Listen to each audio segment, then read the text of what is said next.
Hello दोस्तों, मैं मुकुंद आप सबका हार्दिक स्वागत करता हूँ ब्रेन बूस्टर की आज की क्लास में। देखिए, पिछली क्लासों में हमने क्या कर लिया था। Noun, parts of speech, noun और प्रोनाउन के 4 पार्ट देख लिए थे हमने, है ना। 4 नहीं, 6 देख लिए थे। आज हम 7वें पार्ट की बात करेंगे। मतलब प्रोनाउन का 7वां भाग कौन सा है। टोटल 12 भागों में बांटा जाता है, जिसमें से 7th हम पढ़ेंगे। तो 7th कौन सा है और 8th दोनों को हमको एक साथ ही पढ़ना पड़ेगा। क्यों?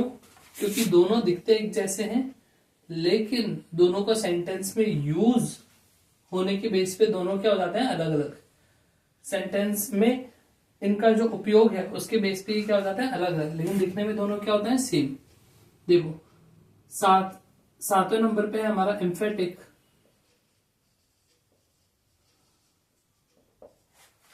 8वें नंबर पे कौन सा है, रिफ्लेक्सिव। ये भी प्रोनाउन और ये भी प्रोनाउन, ठीक है। तो एम्फेटिक प्रोनाउन और रिफ्लेक्सिव प्रोनाउन दिखने में एक जैसे क्यों होते हैं? क्योंकि दोनों को अपन को इन दोनों के लिए लिखना है, ठीक है। दोनों को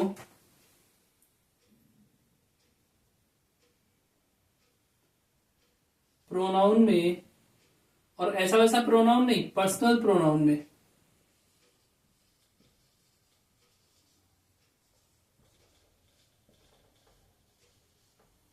दोनों को पर्सनल प्रोनाउन में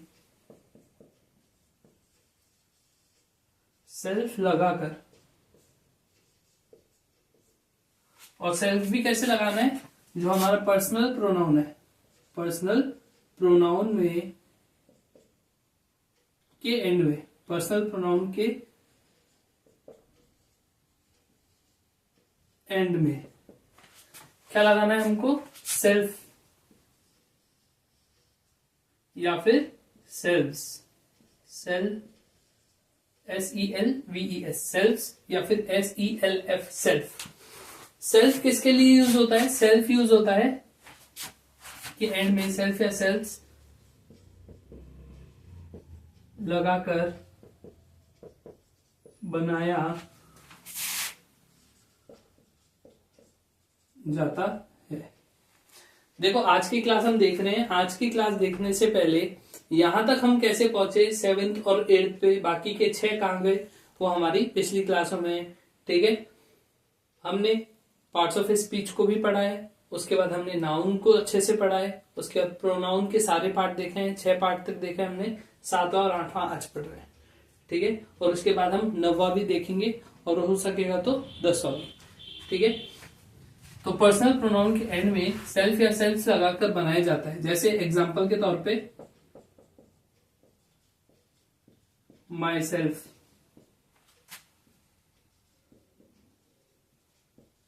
हिमसेल्फ, हरसेल्फ, एटसेट्रा, ठीक है।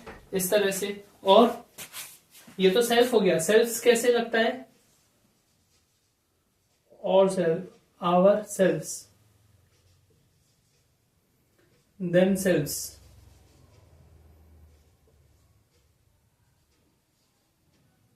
मतलब ये प्लूरल है और ये भी क्या है, प्लूरल, तो दोनों के साथ क्या लग जाएगा, SELVES, सेल्व्स, ठीक है। जबकि बाकी सबके साथ क्या लगेगा, सेल्फ लगेगा।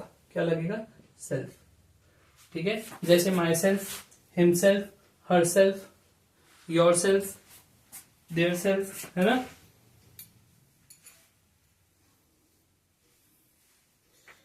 फिर देखो, एक नोट हम लिख लेते हैं।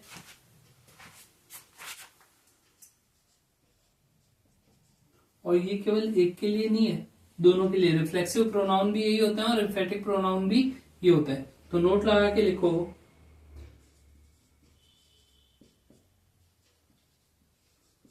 कंस्ट्रक्शन के बेस पे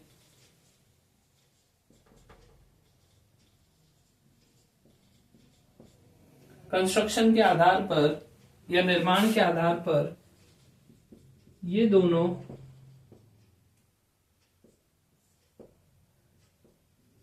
एक जैसे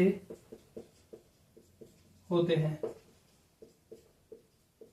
कंस्ट्रक्शन के बेस पे तो दोनों सेम टू सेम होंगे, लेकिन जब सेंटेंस में इनका यूज होगा तो इसको लिख भी लेते हैं,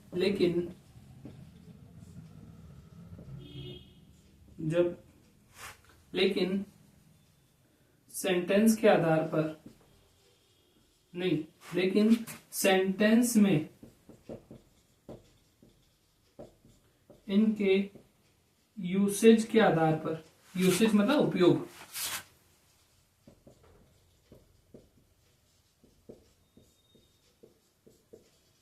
ये दोनों भिन्न होते हैं। क्या होते हैं? भिन्न या अलग अलग होते हैं। ठीक है,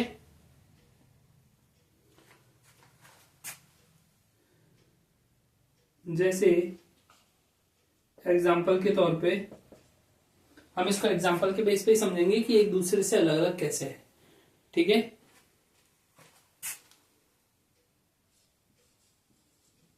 he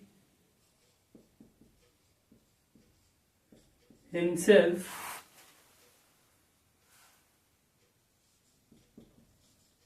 did his work. Do की सेकेंड फॉर्म डिड। ठीक है, he himself did his work, इसका मतलब क्या है? उसने खुद से अपना काम किया था, उसने खुद से ही अपना काम किया था, किसी और से नहीं करवाया था। इसका मतलब तो ये है। ठीक है,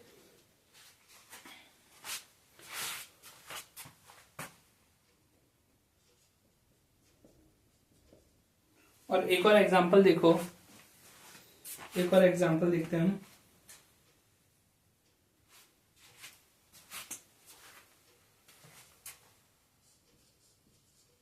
He asked himself. He asked himself. अब यहां देखो, यहां पे हम himself को अगर रिमूव कर दें तो क्या ये सेंटेंस सही है या गलत है? जैसे मैंने यहां पे himself को क्या कर दिया? छुपा दिया। अब बाकी सेंटेंस पढ़ो, he did his work, उसने अपना काम किया, तो भी सही जा रहा है। ठीक है, लेकिन हिमसेल्फ लगाने से क्या हो जाता है कि वो काम उसने खुद नहीं किया, मतलब किसी भी बात पे जोर देने के लिए। ये तो एक नॉर्मल सेंटेंस हो जाता है कि ही डिड हिज वर्क, ये तो एक नॉर्मल सेंटेंस है कि क्या मैंने अपना काम किया। लेकिन उस सेंटेंस में थोड़ा जोर डालने के लिए, उस सेंटेंस को थोड़ा जोर डाल के बोलने के लिए कि ये काम मैंने खुद से किया है, किसी और से नहीं करवाया, तो पहला वाला सेंटेंस कि ही डिड हिज वर्क, उसने अपना काम किया, वो ज्यादा पावरफुल है, ये ज्यादा पावरफुल है? उसने खुद से ये काम किया है, मतलब उसने खुद ने ही ये काम किया है। तो जो सेकंड वाला है हिमसेल्फ वाला है वो ज्यादा पावरफुल है। लेकिन इसमें एक चीज गौर करने लायक है कि हिमसेल्फ को रिमूव करने के बाद भी ये सेंटेंस गलत नहीं हो रहा, तो इसका मतलब हिमसेल्फ को हम रिमूव कर सकते हैं। तो इसके आगे अपन ब्रैकेट में लिख लो, हिमसेल्फ को रिमूव कर सकते हैं। अब यहां देखो, ही आस्क्ड हिमसेल्फ, उसने खुद से पूछा, खुद से।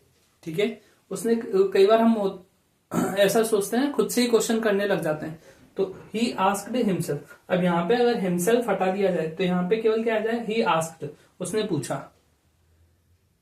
क्या यहां पे ये सेंटेंस सही है ना? वैसे तो सही है, लेकिन यहां पे एक क्वेश्चन आ जाएगा, ही आस्क्ड, उसने क्या पूछा या फिर उसने किससे पूछा? तो उसका आंसर कौन दे रहा है? हिमसेल्फ। ठीक है, आंसर कौन दे रहा है? हिमसेल्फ। तो यहां पे हम हिमसेल्फ को रिमूव नहीं कर सकते। रिमूव कर सकते हैं हम हिमसेल्फ को, यहां पे हम हिमसेल्फ को रिमूव नहीं कर सकते।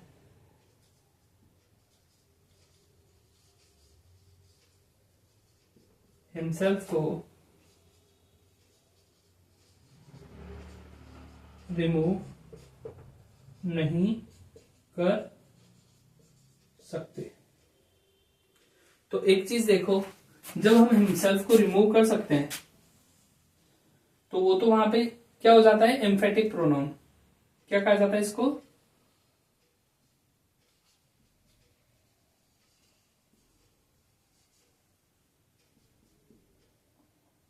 Emphatic pronoun. ठीक है, एम्फेटिक का मतलब ही क्या है, किसी भी चीज को दबाव डाल के बोलना, किसी भी चीज को क्या करके बोलना, दबाव डाल के बोलना। ठीक है, बहुत जोर दे दे के बोलना उस चीज को, क्या कहते हैं, एम्फेटिक प्रोनाउन। ठीक है, एक सेकेंड, और एक और बात कि यहाँ पे हम हिमसेल्फ को रिमूव कर सकते हैं। इधर हिमसेल्फ को जब रिमूव नहीं कर सकते तब तो ये क्या हो जाएगा, रिफ्लेक्सिव।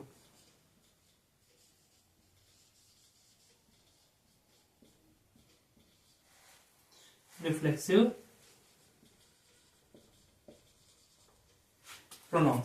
अब देखो, he himself did his work, उसने खुद से ही काम किया। अगर ये मिटा भी दिया जाए तो उसने काम किया, कोई फर्क नहीं पड़ रहा, लेकिन बस ये खुद से क्या कर रहा है, उसमें बात को पुख्ता करने की कोशिश कर रहा है, उस बात पे थोड़ा सा दबाव डालने की कोशिश कर रहा है कि he himself did his work, उसने खुद से ही ये काम किया है ना, उसने अपने आप ये काम किया है, किसी और से नहीं करवाया।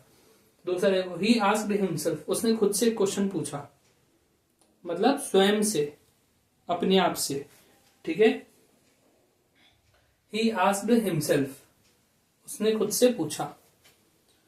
तो अगर हिमसेल्फ को हटा दिया जाएगा तो ही आस्क्ड बचेगा, उसने पूछा। तो ये तो सेंटेंस क्या है, अधूरा है। उसने पूछा, क्या पूछा, या फिर उसने पूछा तो किससे पूछा। तो दोनों में से किसी ना किसी का आंसर तो हमको मिलना चाहिए, लेकिन मिल नहीं पाएगा, तो यहाँ पे हम हिमसेल्फ को रिमूव नहीं कर सकते। तो जिसको हम रिमूव नहीं कर सकते वो तो क्या हो जाएगा, हमारा रिफ्लेक्सिव प्रोनाउन। ठीक है, और जिसको रिमूव कर सकते हैं वो क्या हो जाएगा, एम्फेटिक प्रोनाउन।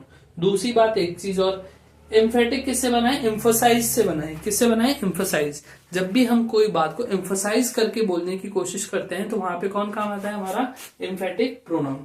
एम्फेटिक प्रोनाउन बातों को एम्फोसाइज भैया और पुख्ता करने की कोशिश करता है और उस बात में दम लाने की कोशिश करता है, जबकि रिफ्लेक्सिव प्रोनाउन किसको बताता है, खुद को ही।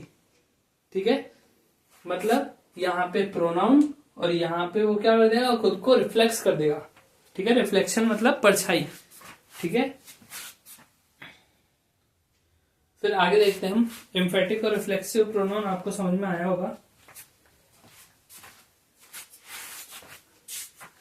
एक दो को एग्जांपल और लेके देख लेते हैं। भाई आप लोग क्या कर लिया करो, वीडियो को थोड़ा सा पॉज करके और स्क्रीनशॉट ले लिया करो, क्योंकि अपने पास इतना टाइम नहीं रहता कि अपन उसके लिए रुके कि आप उतारे, नहीं तो वीडियो क्या बन जाएगी, बहुत लंबी बन जाएगी, है ना। इस वजह से तो आप लोग तो क्या करते रहे, बस पढ़ते रहे अच्छे से, और उतारने की भी कोई जरूरत नहीं है। आप इसी वीडियो को 3-4 बार देख लो तो अपने आप आपके बात समझ में आ जाएगी। ठीक है, बात दिमाग में बिठानी ज्यादा जरूरी है, नोट्स बनाना इतने जरूरी नहीं भी है। ठीक है भाई, नोट्स क्यों बनाते हैं, ताकि हमको याद हो जाए। ठीक है, अगर वैसे ही पढ़ना चाहो तो वैसे पढ़ लो, और अगर बातों को दिमाग में एकदम बिठाना ही है तो फिर एक ही वीडियो को 3-4 बार देख लो। 2x पे करके देख लो, 1x 1.5x पे करके देख लो, फिर देखो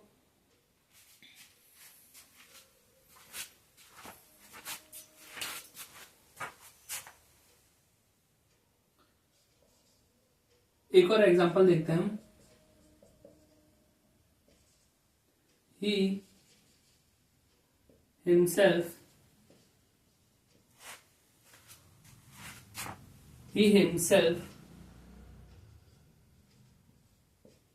wrote a book.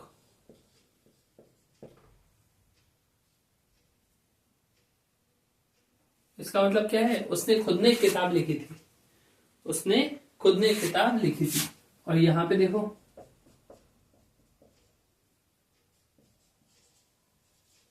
he wrote a letter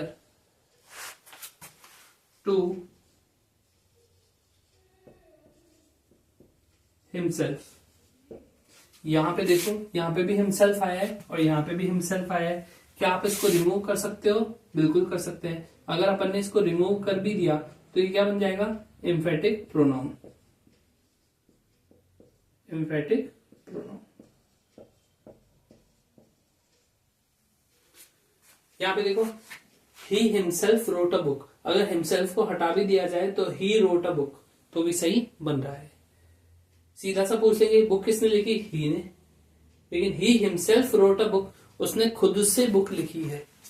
ठीक है, उसमें थॉट भी किसके हैं? उसके हैं। लिखी भी किसने है? उसने। हाथ भी किसने चलाया? उसने ही चलाया।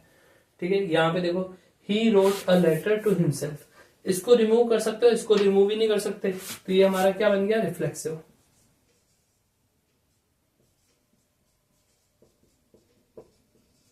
रिफ्लेक्सिव प्रोनाउन क्यों? क्योंकि हम इसको रिमूव नहीं कर सकते। यहाँ पे देखो, he wrote a book to himself, he wrote a letter to himself, उसने खुद को एक पत्र लिखा, है ना। ही रोट अ लेटर, उसने क्या लिखा? एक लेटर लिखा टू हिमसेल्फ, खुद को लिखा। ठीक है, तो यहाँ पे हम हिमसेल्फ को रिमूव नहीं कर सकते, रिमूव नहीं कर सकते, तो ये क्या बन जाएगा? Reflexive pronoun. मेरी हैंडराइटिंग कभी कभार थोड़ी गड़बड़ हो सकती है, लेकिन आप जो मैं लिखूंगा वो मैं बोलूंगा तो उससे भी आप समझ सकते हैं कि मैं क्या लिख रहा हूं यहाँ पे। ठीक है, reflexive pronoun, he wrote a letter to himself, और यहाँ पे देखो, he himself wrote a book. तो हमने क्या सीखा है यहाँ पे? एम्फेटिक प्रोनाउन और रिफ्लेक्सिव प्रोनाउन किसको कहते हैं। फिर देखो 9वें नंबर पे हमारा इनडेफिनेट प्रोनाउन। कौन सा है? Indefinite pronoun. मजा आ जाए अगर आज की क्लास में हमारे प्रोनाउन पूरे कंप्लीट हो जाए तो, है ना।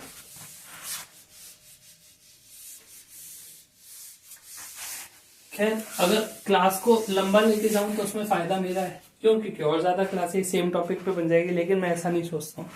मैं ये सोचता हूँ कि कम टाइम में आप लोगों को जितना ज्यादा मैटर हो सके उतना ज्यादा मैटर मिले पढ़ने के लिए, और उसको आप अच्छे से याद भी रखें और कॉन्सेप्ट अपने क्लियर करके जब एग्जाम में बैठेंगे तो आप मुझे थैंक यू जरूर बोलेंगे। ठीक है, फिर देखते हैं आगे। इनडेफिनेट प्रोनाउन की बात करें तो इनडेफिनेट प्रोनाउन कौन से होते हैं? 9वें नंबर पे, है ना।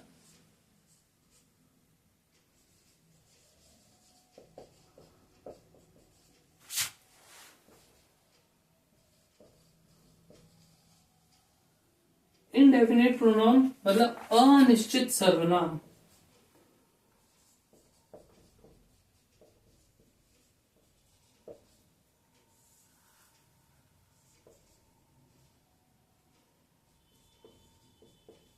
हिंदी में क्या बोल दिया जाता है इसको? अनिश्चित सर्वनाम, ये अनिश्चित वाचक सर्वनाम। ठीक है,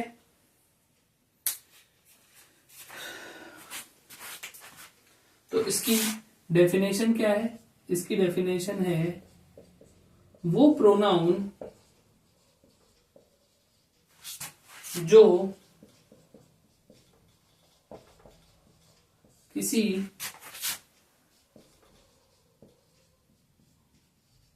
निश्चित या फिर स्पेसिफिक, किसी निश्चित या स्पेसिफिक नाउन या फिर सब्जेक्ट के बारे में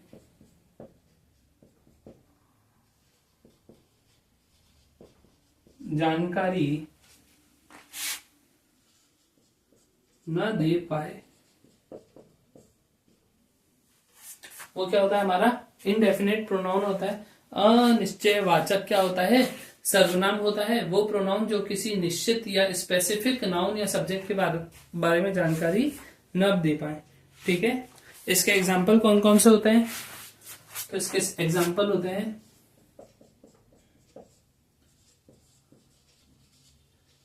someone, somebody,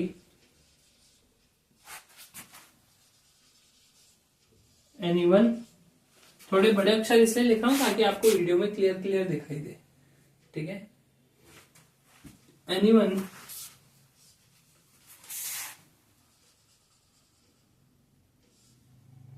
anybody, nobody,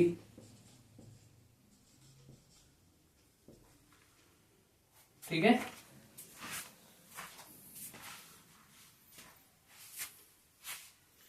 everyone,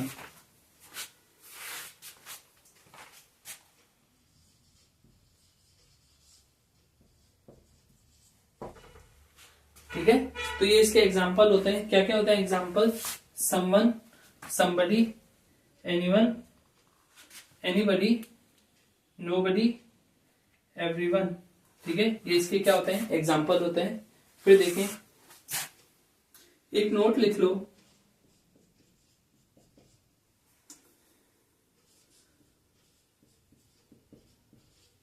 active से जब पैसिव बनता है, एक्टिव से जब पैसिव बनता है तो पैसिव में ये, एक्टिव से जब पैसिव बनता है तो पैसिव में ये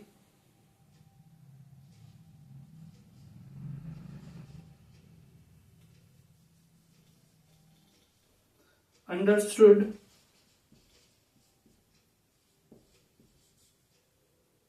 सब्जेक्ट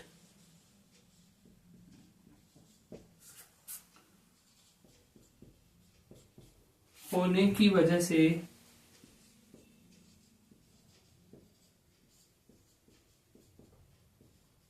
नहीं आते हैं।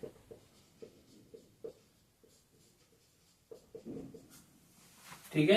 एक्टिव से जब भी पैसिव बनता है तो पैसिव में ही अंडरस्टूड सब्जेक्ट होने की वजह से नहीं आते। एग्जाम्पल लेके देख लेते हैं हम। जैसे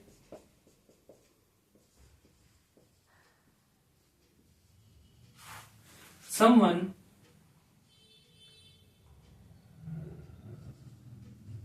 has stolen my phone. Someone has stolen my phone. तो होता क्या है, जब भी ये तो एक्टिव में बना हुआ है, जब भी हम इसको पैसिव में बदलेंगे तो सबसे पहले हमको ऑब्जेक्ट पहचानना है। क्या पहचानना है? ऑब्जेक्ट। ऑब्जेक्ट पहचान लिया माई फोन। फिर क्या पहचानना है? सब्जेक्ट पहचानना है। क्या पहचानना है? सब्जेक्ट। तो हम सबसे पहले क्या करते हैं, दोनों की अदला बदली, माई फोन पहले और समवन बाद में। तो देखो सबसे पहले इसको ट्रांसफर करके देखते हैं। तो माई फोन जब भी हैज और वर्ब की थर्ड फॉर्म आए तो उसको हम किस में चेंज कर देंगे? हैज बीन वर्ब की थर्ड फॉर्म में। तो my phone has been stolen. My phone has been stolen by someone. ठीक है। My phone has been stolen by someone. सही तो ये है, ठीक है, ये भी सही है। लेकिन जब एग्जाम में ये एक्टिव वॉइस के तौर पे आता है और ऑप्शन में जब इसका पैसिव वॉइस दिया हुआ होता है तो वहां पे क्या करते हैं, वो बाय समवन को हटा देते हैं। वो बस केवल इतना लिखते हैं my phone has been stolen. तो इसका मतलब ये नहीं ये गलत हो गया, ये भी सही है और वो भी सही था, वो भी सही था और ये भी सही है। बस बात इतनी है कि समवन क्या है, एक अंडरस्टूड सब्जेक्ट है। तो जब भी वो ऑब्जेक्ट में तब्दील होगा तब वो क्या हो जाएगा, वहां से गायब हो जाएगा। My phone has been stolen इसका सही आंसर माना जाएगा। ठीक है। क्योंकि अगर हिंदी में हम इसको देखें तो हिंदी में क्या बोला जाएगा, किसी ने मेरा फोन चोरी कर लिया है। किसी ने मेरा फोन चोरी कर लिया और उसका पैसिव वॉइस क्या होगा, मेरा फोन चोरी हो गया। तो उसका जो इंटरप्रिटेशन है वो किसी आएगा ही नहीं कि someone has stolen my phone, यहाँ पे my phone has been stolen, मेरा फोन चोरी हो गया है। ठीक है। किसी के द्वारा ऐसा नहीं आएगा वहां पे। ठीक है। तो सही क्या है, my phone has been stolen, मेरा फोन चोरी हो गया है। अब यहाँ चाहे समवन आए, चाहे समबडी आए, चाहे एनीबडी आए, चाहे एवरीवन आए, ठीक है, तो जब भी सब्जेक्ट के तौर पे ये आएगा तो ऑब्जेक्ट में क्या हो जाएगा, गायब हो जाएगा। क्योंकि एक्टिव वॉइस से पैसिव वॉइस बनाते समय हमको क्या करना पड़ता है, सब्जेक्ट को ऑब्जेक्ट में बदलना पड़ता है, ऑब्जेक्ट को सब्जेक्ट में बदलना पड़ता है। ठीक है, चलो आगे हम क्या करेंगे, बाकी की बातें नेक्स्ट क्लास में। Thank you so much.